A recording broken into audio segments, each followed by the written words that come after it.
নমস্কাৰ আজি আৰম্ভ কৰিছো ভাৰত বুৰঞ্জীৰ 10টা প্ৰশ্ন যি 10টা প্ৰশ্ন অতি ইম্পৰ্টেন্ট আৰু ইয়াৰ ৰিলেটেড বহুত কথা আমি আলোচনা কৰিম পাৰ্ট 3 ভিডিও এয়া আৰু পাৰ্ট 1 আৰু পাৰ্ট 2 চাবলৈ আপোনালোকে আমাৰ প্লেলিষ্টত গৈ এমচিকিউ সেকশনত চাব পাৰে আৰু লগতে ইয়াৰ ডেসক্ৰিপচনত দিয়া লিংকত গৈ ক্লিক কৰিও আপোনালোকে চাব পাৰে আৰম্ভ কৰো প্ৰথম প্ৰশ্ন ইণ্ডিয়ান হিষ্টৰী ইম্পৰ্টেন্ট কুৱেশ্যনৰ ভাৰতত গৃহ আন্দোলন অৰ্থাৎ হোম ৰুল লীগ কাৰ নেতৃত্বত হৈছিল এই ক্ষেত্ৰত আপোনালোকে কনফিউজ হোৱা দেখা যায় নৰমালি কিয়নো ভাৰতত গৃহ আন্দোলনৰ আৰম্ভণি এনি বেসান্ত আৰু বাল গংগাধৰ তিলকে কৰিছিল এনি বেসান্ত আৰু বাল গংগাধৰ তিলক দুয়োজনে কেতিয়া কেনেকৈ চাওক বাল গংগাধৰ তিলকে 1916 চনত এপ্ৰিল মাহৰ 1916 চনৰ এপ্ৰিল মাহত মহাৰাষ্ট্ৰত আৰম্ভ কৰিছিল হোম ৰুল লীগ বা গৃহ আন্দোলন আৰু তেনেকে 1916 চনৰে ছেপ্টেম্বৰ মাহত মাদ্ৰাছত হোম ৰুল লীগ আৰম্ভ কৰিছিল এনি বেসান্ত এগৰাকী আইৰিছ মহিলা আছিল তেওঁ আয়াৰলেণ্ডৰ মহিলা আছিল আৰু ভাৰতৰ স্বাধীনতা সংগ্ৰামৰ বাবে তেখেতে যথেষ্ট কাম কৰিছিল আৰু এইখিনিতে আৰু এটা প্ৰশ্ন উদয় হয় বাল গংগাধৰ তিলকৰ বিষয়ে যে স্বাধীনতা মোৰ জন্মসিদ্ধ অধিকাৰ আৰু ইয়াক মই লৈয়ে এৰিম এই কথাষাৰ কোনে কৈছিল তেনে যদি প্ৰশ্ন হয় তেতিয়ালে আপোনালোকে বাল গংগাধৰ তিলকে কৈছিল বুলি আপোনালোকে লিখিব সেয়া বাল গংগাধৰ তিলকৰ বাক্য আছিল আগবাঢ়ো পৰৱৰ্তী প্ৰশ্ন ইয়াৰ পাছৰ প্ৰশ্ন হৈছে ভাৰতীয় জাতীয় কংগ্ৰেছৰ প্ৰথম সাধাৰণ সম্পাদক কোন আছিল বহু সময়ত আমি দেখা পাওঁ প্ৰথম সভাপতি কোন আছিল বুলি সোধা হয় গতিকে এবাৰ যাওঁ সাধাৰণ সম্পাদকলে প্ৰথম সাধাৰণ সম্পাদক আছিল এলেন অক্টোভান হিউম অৰ্থাৎ এগৰাকী ব্যক্তি আছিল যিগৰাকীয়ে ভাৰতীয় জাতীয় কংগ্ৰেছ প্ৰতিষ্ঠা কৰাইছিল আৰু তেখেত 1885ত 1885 চনতে এলেন অক্টোভান হিউমৰ নেতৃত্বতে ভাৰতীয় জাতীয় কংগ্ৰেছ সংস্থা গঠন হৈছিল পাছতে ই ৰাজনৈতিক সংস্থা ৰূপে পৰিগণিত হয় আগবাঢ়ো আন এক ইনফৰমেশন ফালে ভাৰতীয় জাতীয় কংগ্ৰেছৰ সভাপতিসকল আৰু ইম্পৰ্টেন্ট অকেজনছ যেনে 1885 চনত বম্বেত অধিৱেশন হৈছিল সৰ্বপ্ৰথম আৰু য'ত এলেন অক্টোভান হিউম সাধাৰণ সম্পাদক হৈছিল আৰু উমেশ চন্দ্ৰ বেনাৰ্জী প্ৰথম সভাপতি হৈছিল আৰু তাত মাত্ৰ 72 জন ডেলিগেটছে অংশগ্ৰহণ কৰিছিল ভাৰতীয় জাতীয় কংগ্ৰেছৰ প্ৰথমখন যে অধিৱেশন আছিল 1985 চনৰ তাত 72 জন মাত্ৰ মানুহ আছিল আৰু ইয়াৰ পাছতে যাওঁ 1888 চনত এলাহাবাদত হৈছিল য'ত জৰ্জ উলে তেওঁ প্ৰেসিডেন্ট হৈছিল ভাৰতীয় জাতীয় কংগ্ৰেছৰ আৰু সেইজন আছিল প্ৰথম ইংৰাজ ব্যক্তি যিজন প্ৰেসিডেন্ট হৈছিল first English person who became the president of Indian National Congress এইবিলাক কোৱেশ্চন কেতিয়াবা আহি যায় আৰু 1906 চনৰ কথা যেতিয়া দাদাভাই নৌৰোজী হেৰি আছিল প্ৰেসিডেন্ট আছিল ভাৰতীয় জাতীয় কংগ্ৰেছৰ কলকাতাত অধিৱেশন হৈছিল আৰু 1906 চন সেই সময় য'ত 1905 চনৰ পৰা বংগভংগ ঘোষণা কৰা হৈছিল 1905 চনত বংগভংগ ঘোষণা কৰা হৈছিল আৰু 16 অক্টোবৰৰ দিনা ঘোষণা কৰা হৈছিল 1905 চনৰ আৰু সেই সময়তে কলকাতা অধিৱেশনত দাদাভাই নৌৰোজী সভাপতি আছিল আৰু তাত স্বৰাজ নামৰ শব্দটো প্ৰথমবাৰৰ বাবে ব্যৱহাৰ কৰিছিল দাদাভাই নৌৰোজীয়ে কনফিউজন হয় পূৰ্ণ স্বৰাজ আৰু স্বৰাজৰ মাজত আপোনালোকক ক্লিয়াৰ কৰি দিওঁ স্বৰাজ শব্দটো প্ৰথমবাৰৰ বাবে ব্যৱহাৰ কৰিছিল দাদাভাই নৌৰোজীয়ে বাকি পূৰ্ণ স্বৰাজৰ বিষয়ে পাছলৈ আহিম এবাৰ যাওঁ 1907 চনত 1907 চন এটা ইম্পৰ্টেন্ট গুজৰাটৰ সুৰতত হৈছিল ভাৰতীয় জাতীয় কংগ্ৰেছৰ অধিৱেশন আৰু তাতে ৰাসবিহাৰী ঘোষ আছিল সভাপতি সেই সময়ত কি হৈছিল কংগ্ৰেছ দুটা পন্থাত ভাগ হৈছিল এটা চৰমপন্থী আৰু এটা নৰমপন্থী এক্সট্ৰিমিষ্ট আৰু মডাৰেট আৰু যি চৰমপন্থী আছিল তেওঁলোক কংগ্ৰেছৰ পৰা ওলাই গুচি গৈছিল আৰু নৰমপন্থী সকল কংগ্ৰেছত থাকিছিল অৰ্থাৎ তেওঁলোকে আৰু এটা কংগ্ৰেছ গঠন কৰিছিল এটো চৰমপন্থী তাত বাল গংগাধৰ তিলক এজন ব্যক্তি আছিল চৰমপন্থীৰ গ্ৰুপত 1917 চনত কলকাতাত পুনৰ অধিৱেশন হল আৰু কলকাতাত অধিৱেশনত এনি বেসান্ত যিগৰাকী আইৰিছ মহিলা আছিল তেখেত ইণ্ডিয়ান নেশনেল কংগ্ৰেছৰ প্ৰেসিডেন্ট হল তেখেতে যথেষ্ট কাম কৰিছিল ভাৰতৰ স্বাধীনতা সংগ্ৰামৰ বাবে হোম ৰুল লীগ গঠন কৰিছিল বাল গংগাধৰ তিলকৰ লগত মিলি তেখেতে কাম কৰিছিল আৰু তাৰ পিছত তেখেত কি হল প্ৰথমবাৰৰ বাবে এগৰাকী মহিলা সভাপতি হল ভাৰতীয় জাতীয় কংগ্ৰেছৰ 1917 চনত কলকাতা অধিৱেশনত এনি বেসান্ত আৰু এনি বেসান্ত এগৰাকী আইৰিছ মহিলা আছিল 1917 চন অসমৰ সাহিত্যৰ ক্ষেত্ৰতো এটা ইম্পৰ্টেন্ট ডেট হয় আপোনালোকে নিশ্চয় গম পাইছে 1917 চনতে পদ্মনাথ গোহাঁই বৰুৱা অসম সাহিত্য সভাৰ প্ৰথম সভাপতি হৈছিল শিৱসাগৰ অধিৱেশনত গতিকে মই সিকোয়েন্সটো মিলাই দিবলৈ কাৰণে মনত থাকিবৰ কাৰণে কৈ দিলো এনি বেসান্ত প্ৰথম মহিলা সভানেত্ৰী কিহৰ ভাৰতীয় জাতীয় কংগ্ৰেছৰ তো এইখিনিয়ে আগবাঢ়ো পৰৱৰ্তী বিষয়ৰ ফালে 1925 চনত কানপুৰত অধিৱেশন হৈছিল কানপুৰ অধিৱেশনত সৰোজনী নাইডু যিগৰাকী ব্যক্তি সেকেন্ড ৰাউণ্ড টেবল কনফাৰেন্সত মহাত্মা গান্ধীৰ সৈতে আছিল দাণ্ডি যাত্ৰাত মহাত্মা গান্ধীৰ সৈতে আছিল সেইগৰাকী ব্যক্তি 1949 চনত মৃত্যু হৈছিল প্ৰথম ভাৰতীয় মহিলা আছিল ইণ্ডিয়ান নেশ্যনেল কংগ্ৰেছৰ সভাপতি ভাৰতীয় জাতীয় কংগ্ৰেছৰ সভাপতি হোৱা প্ৰথম গৰাকী ভাৰতীয় মহিলা আছিল এনি বেসান্ত আছিল বিদেশী মহিলা আৰু সৰোজনী নাইডু প্ৰথম ভাৰতীয় মহিলা আৰু যদি প্ৰথম মহিলা খুদে তেতিয়া হলে এনি বেসান্তে হ'ব গতিকে এইখিনি কোৱেশ্চন আৰু এটা আছে ভাৰতীয় জাতীয় কংগ্ৰেছৰ সভাপতিত্বক লৈ পেলাই 1929 চন এটা ইম্পৰ্টেন্ট টাইম হয় 1929 চনত লাহোৰত বৰ্তমান পাকিস্তান তেতিয়া এক সম্পূৰ্ণ ভাৰত আছিল আৰু সেই লাহোৰত ইণ্ডিয়ান নেশ্যনেল কংগ্ৰেছৰ অধিৱেশন হৈছিল আৰু তাত জৱাহৰলাল নেহৰু সভাপতি আছিল তাত পূৰ্ণ স্বৰাজৰ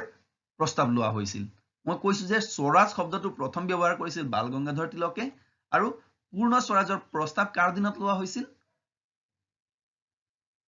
সেয়া লোৱা হৈছিল জৱাহৰলাল নেহৰুৰ সভাপতিত্বত স্বৰাজ শব্দটো ব্যৱহাৰ কৰা হৈছিল ক'ত বুলি কৈছিলো আকৌ কনফিউজ হ'ব পাৰে বুলি মই ক্লিয়াৰ কৰাই দিছো স্বৰাজ মেৰা জন্মসিদ্ধ অধিকাৰ হে অৰ্থাৎ স্বাধীনতা মোৰ জন্মসিদ্ধ অধিকাৰ বুলি বাল গংগাধৰ তিলকে কৈছিল স্বৰাজ শব্দটো প্ৰথমবাৰ 1906 চনত দাদাভাই নৌৰোজী ভাৰতীয় কংগ্ৰেছৰ সভাপতি থাকোতে ব্যৱহাৰ কৰা হৈছিল আৰু পূৰ্ণ স্বৰাজৰ প্ৰস্তাৱ লোৱা হৈছিল লাহোৰ অধিৱেশনত 1929 চনত জৱাহৰলাল নেহৰু সভাপতিত্বৰ কালত আৰু পূৰ্ণ স্বৰাজ মানে সম্পূৰ্ণ স্বাধীনতা সিভিল ডিসঅবিডিয়েন্ট মুভমেন্ট অৰ্থাৎ আইন অমান্য আন্দোলন হৈছিল কিহৰ কাৰণে সম্পূৰ্ণ স্বাধীনতা পাবৰ কাৰণে আৰু 1929 চনৰ পাছতে 1930 চনৰ পৰা মহাত্মা গান্ধীৰ নেতৃত্বত কি হৈছিল সিভিল ডিসঅবিডিয়েন্ট মুভমেন্ট আৰম্ভ হৈছিল আৰু 26 জানুৱাৰী 1930 চন প্ৰথম 1930 চনৰ 26 জানুৱাৰী তাৰিখ স্বাধীনতা দিৱস পালন কৰা হৈছিল গতিকে এটো পূৰ্ণ স্বৰাজ ডে বুলিও ঘোষণা মানে পালন কৰা হয় পূৰ্ণ স্বৰাজ ডে আজিও 26 জানুৱাৰী ভাৰতত কি দিৱস হিচাপে পালন কৰা হয় নিশ্চয় ৰিপাব্লিক ডে হিচাপে পালন কৰা হয় গতিকে এটো 1930 চনতে 26 জানুৱাৰীৰ দিনটো পূৰ্ণ স্বৰাজ দিন হিচাপে পালন কৰা হৈছিল অৰ্থাৎ সম্পূৰ্ণ স্বাধীনতা দিৱস হিচাপে পালন কৰা হৈছিল গতিকে এই তিনটা ইম্পৰ্টেন্ট বিষয় আৰু স্বৰাজ পূৰ্ণ স্বৰাজ আৰু স্বৰাজ মোৰ জন্মসিদ্ধ অধিকাৰৰ বিষয়ে কনফিউজ নহব নেক্সট যাও নেক্সট প্ৰশ্ন ভাৰতত কোন মোগল শাসকৰ ৰাজত্বকালত লণ্ডনত ইষ্ট ইণ্ডিয়া কোম্পানী প্ৰতিষ্ঠা হৈছিল এতিয়া কথা হল ভাৰতত কোনজন মোগল শাসক আছিল যেতিয়া ইষ্ট ইণ্ডিয়া কোম্পানী প্ৰতিষ্ঠা হৈছিল আপোনালোকে কমেন্ট কৰিব পাৰে ইষ্ট ইণ্ডিয়া কোম্পানী কিমান চনত প্ৰতিষ্ঠা হৈছিল সেইজন শাসক আছিল আকবৰ যেতিয়া ভাৰতৰ মোগল শাসক আছিল সেই সময়তে ইষ্ট ইণ্ডিয়া কোম্পানী ইংলেণ্ডত প্ৰতিষ্ঠা কৰা হৈছিল আৰু সেই সময়ত অসমৰ শাসক আছিল স্বৰ্গনাৰায়ণ অৰ্থাৎ দিহিঙ্গীয়া ৰজা স্বৰ্গনাৰায়ণ বা দিহিঙ্গীয়া ৰজা আছিল অসমৰ শাসক নেক্সট যাও জজিয়া টেক্স একেবাৰে ইম্পৰ্টেন্ট টেক্স সিস্টেম আছিল এটো আৰু এটো একে ডিসক্ৰিমিনেটৰি টেক্স সিস্টেম আছিল ধৰ্মৰ নামত ডিসক্ৰিমিনেশন কৰা হৈছিল ভেদভাৱ কৰা হৈছিল এই টেক্সৰ জৰিয়তে এই জজিয়া টেক্স বা জজিয়া কৰ কি জজিয়া কৰ হৈছে মুঘল শাসন কালত অনা মুছলিম সকলৰ পৰা লোৱা কৰ ৰিলিজিয়াছ ডিসক্ৰিমিনেশন টেক্স বুলিও কোৱা হয় অৰ্থাৎ যিসকল মুছলমান নহয় তেওঁলোকৰ পৰা টেক্স লোৱা হৈছিল বা কৰ লোৱা হৈছিল আৰু যাৰ ফলত বহু অমুছলমানে কৰ দিব নোৱাৰি মুছলমান ধৰ্ম গ্ৰহণ কৰিছিল গতিকে এটো এটা খুব ইম্পৰ্টেন্ট আৰু খুব বদনামী চেপ্টাৰ হয় মুঘল ইতিহাসৰ আৰু নেক্সট ইয়াৰ কি পইণ্ট খিনি যদি আমি চাও তেতিয়া হলে ভাৰতবৰ্ষত প্ৰথম দিল্লী সুলতানেটৰ সময়ত আপোনালোকে জানে সাগে যে মুঘল শাসনৰ আগতে দিল্লী সুলতানেট সকলৰ শাসন আছিল ইয়াতে তুগলক বংশ লোদী বংশ এই সকল আছিল তাৰ কুতুবউদ্দিন আইবাকে প্ৰথম জজিয়া টেক্স আৰম্ভ কৰিছিল ফাৰ্ষ্ট টাইম কোনে আৰম্ভ কৰিছিল বুলি কওঁতে কুতুবুদ্দিন আইবাকে তাৰ পিছত ফিৰোজ শাহে কৰিলে কি ফিৰোজ শাহ তুগলক বংশত ফিৰোজ শাহ তুগলকে জজিয়া কৰটো কেৱল ব্ৰাহ্মণৰ ওপৰত আৰোপ কৰালে তাৰ পিছত আহিল জজিয়া টেক্স মুগলৰ সময়ত আকবৰে আঁতৰাই দিলে আকবৰ আছিল অলপ নমিনেল টাইপৰ ৰজা গতিকে তেখেতে 16 শতিকাত এই জজিয়া টেক্সটো আঁতৰাই দিলে সিস্টেমটো আৰু পুনৰবাৰ যেতিয়া ঔৰংজেব শাসনলৈ আহিল তেতিয়া 17 শতিকাত পুনৰ জজিয়া টেক্স আৰম্ভ কৰি দিলে আৰু অমুছলমান সকলে তেওঁলোকৰ চোৱাচিতা কৰাৰ নামত অৰ্থাৎ যেহেতু তেওঁ ৰজা হিচাপে চোৱাচিতা কৰি আছে প্ৰজাক আৰু সেই মুছলমান প্ৰজাক চোৱাচিতা কৰা তেওঁৰ দায়িত্ব হিচাপে লৈছে আৰু বাকি প্ৰজাক চোৱাচিতা কৰাৰ বাবদ তেওঁ জজিয়া টেক্স কালেকচন কৰিছিলে গতিকে এ আছিল জজিয়া কৰৰ ইতিহাস আৰু আমি যাওঁ আকবৰৰ ৰাজপ্ৰসাদত সংগীতজ্ঞ কোন আছিল who was the musician in the court of Akbar তেওঁ আছিল তানসেন আছিল তেওঁ সংগীতজ্ঞ আৰু আকবৰৰ ৰাজপ্ৰসাদত নৱৰত্ন আছিল 9 জন তেনেকুৱা বিশেষ ব্যক্তি আছিল তেওঁৰ এজন অন্যতম আছিল তানসেন তো সেই 9 জন ব্যক্তি কোন কোন আছিল আমি জানিব লাগিব তাৰে সেই 9 জুৱেলছ বুলি কয় নৱৰত্নজ বুলি কয় তেওঁৰ তাৰ ভিতৰত প্ৰথমজন আছিল বীৰবল আছিল বীৰবলৰ আসল নাম আছিল মহেশ দাস আৰু তেওঁ এজন জেষ্টাৰ আছিল জেষ্টাৰ ধৰক হেৰি নিচিনা কমেডিয়ান আছিল বা জোকাৰ টাইপৰ আছিল তো নেক্সট যাও আমি মিয়া তানসেনক মিয়া উপাধি দিয়া হৈছিল মিয়া তানসেন হৈছিল তেওঁৰ আসল নাম আছিল তানা মিশ্ৰ আৰু তেওঁ সেই ৰাজপ্ৰসাদত সিংগাৰ আছিল নেক্সট যাও আমি আবুল ফজল এজন ক্ৰনলজিষ্ট আছিল যোনে ক্ৰনলজিক্যালি ইতিহাস লিখিছিল যি মুগল আকবৰৰ মানে শাসনকালত কি কি সংঘটিত হল ক্ৰনলজিক্যালি সেই সমূহ লিখিছিল গতিকে আইনে আকবৰীৰ লিখক যি আকবৰৰ কিতাপ আছিল তেওঁৰ ৰাজত্বকালৰ বিষয় সেয়া লিখিছিল আবুল ফজলে আৰু নেক্সট ফৈজেই আছিল অতি প্ৰসিদ্ধ কবি সেই আকবৰৰ ৰাজপ্ৰসাদৰ নৱৰত্নৰ ভিতৰত ফৈজেই এজন প্ৰসিদ্ধ কবি আছিল আৰু নেক্সট যদি আমি চাওঁ তেতিয়াহলে মহাৰাজা মানসিং আছিল আৰ্মি কনসালটেন্ট তেওঁ আৰ্মি সকলৰ কনসালটেন্ট আছিল সলাহকাৰ বুলি কয় হিন্দীত আৰু তেনেকে যদি আমি যাওঁ তেতিয়াহলে ফকিৰ আজিউদ্দিন সুফি সিংগাৰ আছিল আৰু নেক্সট যদি আমি চাওঁ মোল্লা দো পিয়াজা তেওঁ বীৰবলৰ মুছলিম কাউন্টাৰ পাৰ্ট আছিল মিন্স বীৰবলৰ নিচিনাই আছিল তেওঁ মুছলিম আছিল আৰু ধৰক বীৰবলৰ নিচিনাই এজন সেম বীৰবল জেষ্টাৰ আছিল তেওঁ বীৰবলৰ নিচিনাই আছিল তো নেক্সট আমি যাওঁ তোদৰমল যথেষ্ট চৰ্চিত নাম কিন্তু আহোম ৰাজত্ব কালত তোদৰমল তেওঁ ফাইনেন্স কনসালটেন্ট আছিল আৰু তেওঁ বহু ধৰণৰ টেক্স যি ইম্পোজ কৰাৰ ক্ষেত্ৰত গুৰুত্বপূৰ্ণ ভূমিকা লৈছিল কৃষকসকলৰ পৰা টেক্স কালেকচনৰ ক্ষেত্ৰত বিভিন্ন ভূমিকা লৈছিল গতিকে তোদৰমলে আৰম্ভ কৰা টেক্সৰ বিষয়ে এপিএসসি বা ইউপিএসসিত প্ৰশ্ন সুধিব পাৰে কেতিয়াবা তোদৰমলে কি কি টেক্স হেৰি কৰিছিল আৰম্ভ কৰাইছিল আৰু শেষত আমি যাওঁ 9 নম্বৰ আবুল ৰহিম খান ই খান্না এতিয়া তেওঁ হিন্দী লিখক আছিল হিন্দী কপলেটছ ৰাইটাৰ আছিল গতিকে আমি নেক্সট প্ৰশ্ন ফালে যাওঁ কোন মুগল ৰজাই ইষ্ট ইণ্ডিয়া কোম্পানী গুজৰাটৰ সুৰতত বন্দৰ স্থাপন কৰিবলৈ অনুমতি প্ৰদান কৰিছিল অতি জৰুৰী ইষ্ট ইণ্ডিয়া কোম্পানী গঠন হল কিন্তু তেওঁলোক ভাৰতলৈ প্ৰথমে নাহিল তেওঁলোক পাছত আহিল 1608 চনত আহিল 1608 চনত আহোতে অলৰেডি পৰ্তুগীজ সকলটো 1498 চনতে আহিছিল অৰ্থাৎ পৰ্তুগীজ সকল ভাৰতলৈ অহা ইষ্ট ইণ্ডিয়া কোম্পানীৰ ভিতৰত প্ৰথম আছিল তো পৰ্তুগীজ সকলে বাধা দিছিল কিন্তু তেওঁলোকক আৰু কি হল মুগল ৰজা ইষ্ট ইণ্ডিয়া কোম্পানীক গুজৰাটৰ সুৰতত বন্দৰ স্থাপন কৰিবলৈ অনুমতি প্ৰদান কৰা মুগল ৰজাজন কোন আছিল বুলি কওঁতে তেওঁ আছিল জাহাংগীৰে অনুমতি প্ৰদান কৰিছিল এতিয়া কেছটো কি আছিল অকমান বুজিব লাগিব আৰু এটা প্ৰশ্ন চাওঁ তাৰ পিছত বুজিম ব্ৰিটিছ ৰজা জেমছ ওৱানে জাহাংগীৰৰ ৰাজপ্ৰসাদলৈ প্ৰেৰণ কৰা দূত কোন আছিল কোন দূতক প্ৰেৰণ কৰিছিল সেই দূত আছিল উইলিয়াম হকিন্স 1608 চনত আৰু থমাস ৰ 1615 চনত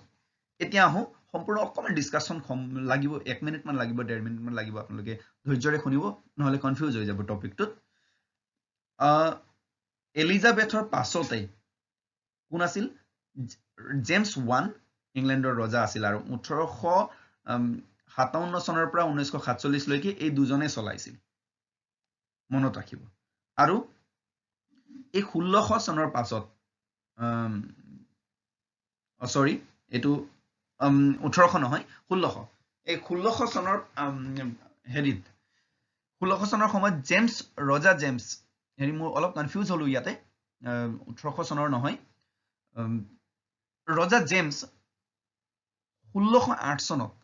জেমছ 1 উইলিয়াম হকিন্সক ভাৰতলৈ পঠালে তেতিয়া জাহাংগীৰ আছিল ৰজা আৰু জাহাংগীৰৰ ৰাজপ্ৰসাদলৈ আহি তেওঁ অনুৰোধ জনালে যে আমাক ব্যৱসায় কৰিবলৈ আপোনালোকে অনুমতি প্ৰদান কৰক তেতিয়া জাহাংগীৰে মানা কৰিলে তাৰ পিছত আকৌ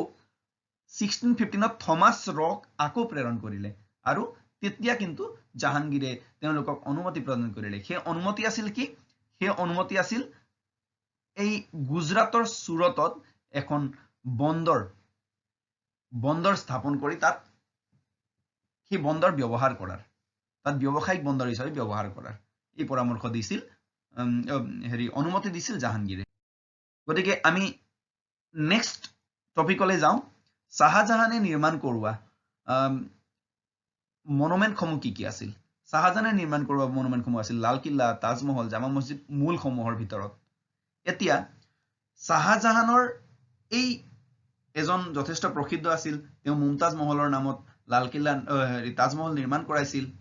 এতিয়া শাহজাহানৰ তৃতীয়জন পুত্ৰ আছিল ঔৰংজেব যি পৰৱৰ্তী সময়ত ৰজা হৈছিল তেওঁ কি কৰিছিল পাছত শাহজাহানৰ শেষৰ সময়ত মানে শাহজাহানক জেলত ভৰাই থৈছিল লালকিল্লাত নে কৰবাত বন্দী কৰি থৈছিল আৰু তেওঁ নিজৰ ভাতৃসকলক মাৰ্ডাৰ কৰিছিল বা মাৰি পেলাইছিল তেওঁ কাকোৱে বিশ্বাস কৰা নাছিল ঔৰংজেব কাকোৱে বিশ্বাস কৰা নাছিল আৰু তেওঁ নিজৰ মতে সিদ্ধান্ত গ্ৰহণ কৰিছিল সেই হিচাপে তেওঁ শাহজাহানক অন্তিম দিনত কিন্তু ইমপ্ৰিজনত থৈছিল বা জেলত ভৰাই থৈছিল মই কেইটামান নাম কম মুগল ৰজাসকলৰ যি মুগল ৰজাই বিভিন্ন সময়ত দেশত শাসন কৰিছে তাৰ মনত ৰখা এটা ইজি ট্ৰিক আছে এই ট্ৰিকটো হৈছে ভাজ সব ভাজ SAB সব ভাজ সব বি ফৰ বাবৰ যি বাবৰে মুগল সাম্ৰাজ্য ভাৰতত প্ৰতিষ্ঠা কৰিছিল ইব্ৰাহিম লোডিক হৰুৱাই আৰু হুমায়ুন আকবৰ জাহাংগীৰ এনেকে আমি শাহজাহান ঔৰংজেব আৰু বাহাদুৰ শাহ গতিকে এনেদৰে আমি নাম মনত ৰাখিব পাৰিম প্ৰথমে বাবৰ বি তাৰপিছত H Humayun A for Akbar J for Jahangir S for Shahjahan A for Aurangzeb আৰু তাৰপিছত বাহাদুৰ শাহ একটো কিয় হল সেইটো আপোনালোক জনাম এই কেইজন আছিল মুখ্য ৰজা যিসকলৰ প্ৰভাৱ আছিল মানে এইসকলে কিবা নহয় কিবা প্ৰভাৱ বিস্তাৰ কৰিব পাৰিছিল তাৰ পিছতো আছিল কিন্তু এইসকল বাহাদুৰ শাহ একৰ পাছত 1712 চনৰ পৰা 1857 চনলৈ অৰ্থাৎ চিপাহী বিদ্ৰোহৰ সময়লৈ আৰু 12 জন শাসকে শাসন কৰিছিল সেই 12 জন শাসক ইমান চৰ্চাত নাছিল কিয়নো তেওঁলোকৰ সময়ৰ পৰাই মুগল সাম্ৰাজ্য দুৰ্বল হ'বলৈ আৰম্ভ কৰিছিল তাৰ ভিতৰত এজনৰ নাম চৰ্চাত আহে তেওঁ শাহ আলম 2 এই 12 জনৰ ভিতৰত পাছৰ 12 জনৰ ভিতৰত শাহ আলম 2 তেওঁ বক্সাৰৰ যুদ্ধ কৰিছিল ক'ত ইষ্ট ইণ্ডিয়া কোম্পানীৰ এগেইনষ্টত 1764 চনত যি বক্সাৰ যুদ্ধ হৈছিল তাত ইষ্ট ইণ্ডিয়া কোম্পানী আৰু শাহ আলম 2ৰ মাজত হৈছিল আৰু তাত শাহ আলম 2 পৰাস্ত হৈছিল ইয়াৰ পাছত যদি আমি চাওঁ তেতিয়াহলে অন্তিম ৰজাজন আছিল মুগল সাম্ৰাজ্যৰ অন্তিম ৰজাজন আছিল বাহাদুৰ শাহ 2 দ্বিতীয় গৰাকী আৰু তেওঁ লাষ্ট মুগল এম্পায়াৰ তেওঁ কি কৰিছিল 1857 চনত যেতিয়া চিপাহী বিদ্ৰোহ হৈছিল চিপাহী বিদ্ৰোহত অংশগ্ৰহণ কৰাৰ বাবে তেওঁক ব্ৰিটিছে বাৰ্মা অৰ্থাৎ বৰ্তমানৰ ম্যানমাৰত এক্সাইল কৰাইছিল তাত জেলত ভৰাই থৈছিল আৰু তেওঁ অৱশেষত তাতে মৃত্যুবৰণ কৰিছিল গতিকে এই মুগল সাম্ৰাজ্যৰ অন্তিমজন ৰজাৰ পৰিণতি এনেকুৱা হৈছিল নেক্সট আৰু প্ৰায় অন্তিম ফালে আগবাঢ়িছো ইয়াৰ পৰৱৰ্তী প্ৰশ্নলৈ আহো মোট 40 নম্বৰলৈকে যাব সিৰিয়েল নম্বৰ কিয়নো 10টা প্ৰশ্ন লৈছো প্ৰথম সিৰিজত 10টা দ্বিতীয় সিৰিজত 10টা টোটাল 20টা আৰু তৃতীয় সিৰিজত পৃষ্ঠা তেনেকৈ আহি আছো গতিকে কোনগৰাকী শিখ ধৰ্মগুৰুৱে ইছলাম ধৰ্ম গ্ৰহণ কৰিবলৈ অমান্তি হোৱাত ঔৰংজেবে কাৰাৰুদ্ধ কৰিছিল শিখ ধৰ্মৰ প্ৰতিষ্ঠাপক আছিল গুৰু নানক আৰু এই শিখ ধৰ্মগুৰুৰ 10 জন বিশেষ ধৰ্মগুৰু আছিল সেই ধৰ্মগুৰুৰ ভিতৰত কোনজন ধৰ্মগুৰুৱে গুৰুক ইছলাম ধৰ্ম গ্ৰহণ কৰিবলৈ ঔৰংজেবে প্ৰেছাৰ কৰিছিল আৰু অমান্তি হোৱাত কাৰাৰুদ্ধ কৰি ৰাখিছিল তেওঁ আছিল গুৰু টেগ বাহাদুৰ গুৰু টেগ বাহাদুৰে ইছলাম ধৰ্ম গ্ৰহণ কৰিবলৈ অমান্তি হোৱাত তেওঁক কাৰাৰুদ্ধ কৰি ৰাখিছিল ঔৰংজেবে আৰু ইয়াৰ পিছত গুৰু টেগ বাহাদুৰ আছিল 9 নম্বৰ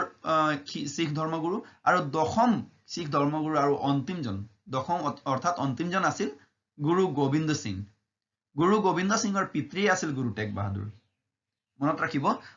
শিখ ধৰ্মগুৰু মোৰ 10 জন আছিল তাৰ দশমজন শিখ ধৰ্মগুৰু কোন আছিল বুলি প্ৰশ্ন আহিব পাৰে তেওঁ গুৰু গোবিন্দ সিং বা গুৰু টেগ বাহাদুৰ কেই নম্বৰ আছিল বুলি কওঁতে 9 নম্বৰ আৰু গুৰু ঔৰংজেবে কাক কাৰাৰুদ্ধ কৰি ৰাখিছিল বুলি কওঁতে গুৰু টেগ বাহাদুৰক কেইবাটা প্ৰশ্ন হ'ব পাৰে ইয়াৰ পৰা নেক্সট আমি যাওঁ অসমৰ ৰিলেটেড এতিয়া যেহেতু মই শিখ ধৰ্মগুৰুৰ কথা সুধিলো অসমৰ ধুবুৰী চহৰৰ প্ৰখ্যাত গুৰুদ্বাৰা কোনে নিৰ্মাণ কৰাইছিল অসমৰ ধুবুৰী চহৰৰ প্ৰখ্যাত গুৰুদ্বাৰা গুৰু টেগ বাহাদুৰে নিৰ্মাণ কৰাইছিল আৰু কেতিয়া আৰু কিয় নিৰ্মাণ কৰাইছিল সেইটো আমি জানিব লাগিব প্ৰথম শিখ ধৰ্মগুৰু গুৰু নানক 1505 চনত এই বাংলাদেশ অসম এই ঠাইলৈ ভ্ৰমণলৈ আহিছিল এতিয়া বাংলাদেশ নাছিল অৱশ্যে আহিছিল আৰু তেওঁ সেই সময়ত এই স্থানতে মহাপুৰুষ শ্ৰীমন্ত শংকৰদেৱৰ সৈতে লগ কৰিছিল মহাপুৰুষ শ্ৰীমন্ত শংকৰদেৱৰ সৈতে লগ কৰিছিল আৰু বিভিন্ন ধৰ্মীয় আৰু সমাজ সংস্কাৰমূলক আলোচনা কৰিছিল গতিকে এই 1505 চনত যে শিখ ধৰ্মগুৰু গুৰু নানক আহিছিল তেখেতৰ এই ভ্ৰমণৰ স্মৃতিতে কি কৰিলে গুৰু টেগ বাহাদুৰে 1700 শতিকাত নিৰ্মাণ কৰিলে 1505ত আহিছিল 1700 মানত তেওঁ কি কৰালে এই গুৰুদ্বাৰা নিৰ্মাণ কৰালে ক'ত ধুবুৰীত ব্ৰহ্মপুত্ৰ নদীৰ পাৰত গতিকে আহিব পাৰে প্ৰশ্ন ধুবুৰী চহৰৰ কোন নদীৰ পাৰত আছে এছএছসি বা ইউপিএছসি বা এপিএছসিত আহিব পাৰে কোন নদীৰ পাৰত আছে প্ৰখ্যাত এই তাত ব্ৰহ্মপুত্ৰ নদীৰ পাৰত হ'ব নেক্সট আৰু আমি প্ৰায় অন্তিম প্ৰশ্নত আহিছো আকবৰৰ শাসনকালৰ ইতিহাস আইনে আকবৰীৰ লেখক কোন অৰ্থাৎ আকবৰৰ শাসনকালত কি আছিল যি ইতিহাস আছিল তেওঁ কেনেদৰে শাসন কৰিছিল সেই গোটেই ব্যৱস্থাটো আইনে আকবৰী নামৰ কিতাপত লিখা আছে তাৰ লেখক কোন আছিল মই আগতে ক'লো তেওঁৰ নাম আছিল আবুল ফজল তেওঁ আকবৰৰ কোৰ্টতে আছিল আকবৰৰ কোৰ্টৰ নৱৰত্নৰ এজন আছিল আবুল ফজল আৰু মুগল শাসনকালৰ অন্য আৰু কেইখনমান পপুলাৰ সাহিত্যৰাজি আছে যিবিলাক তুজুক এ বাবৰি তাৰ লেখক আছিল বাবৰ আৰু আকবৰ নামা তাৰ লেখক আছিল আবুল ফজল আইনে আকবৰী আৰু আকবৰ নামা দুটাৰে লেখক আছিল আবুল ফজল আৰু এই দুটাই আকবৰৰ শাসনকালত কিনেধৰণে কি হৈছিল সেই বিষয়ে লিখা আছিল আৰু এটা কথা ইন্টাৰেষ্টিং যে ভাৰতীয় সাহিত্য আগতে বেলেগ ধৰণৰ আছিল কিন্তু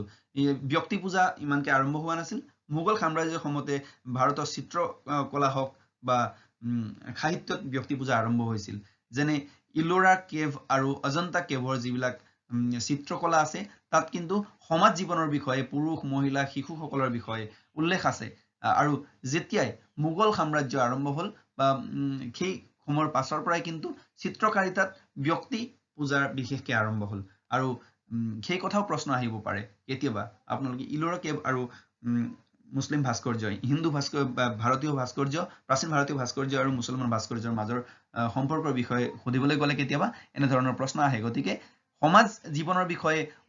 হেৰি কৰা হৈছিল আগৰ প্ৰাচীন ভাৰতীয় ভাস্কৰ্যত আৰু